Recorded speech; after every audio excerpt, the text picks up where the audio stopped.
Alright, Canon. You think you're all that, huh? You must be really proud of that 1DX Mark III you made.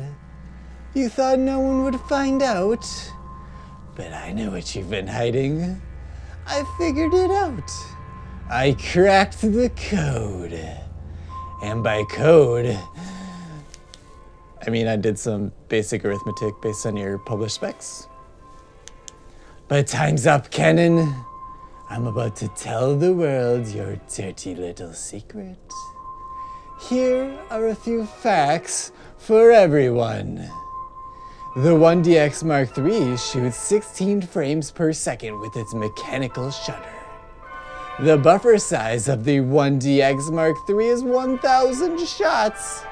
1,000 divided by 16 equals 62.5, which means that each buffer fill takes 62.5 seconds of continuous shooting to achieve. Now, the shutter mechanism is rated for 500,000 shots. 500,000 lifetime shots divided by 1,000 shots in the buffer equals 500. That means that you can fill the buffer 500 times before the shutter fails. You know where I'm going with this, right? That's right. 62.5 seconds of continuous shooting times 500 buffer fills equals 31,250.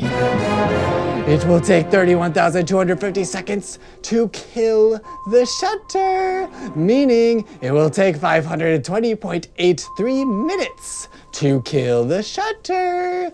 Meaning it will take 8 hours, 40 minutes, and 48 seconds to kill the 1DX Mark III shutter. I've got you, Canon. You're through. It's over. You made your new camera so good, it's bad now.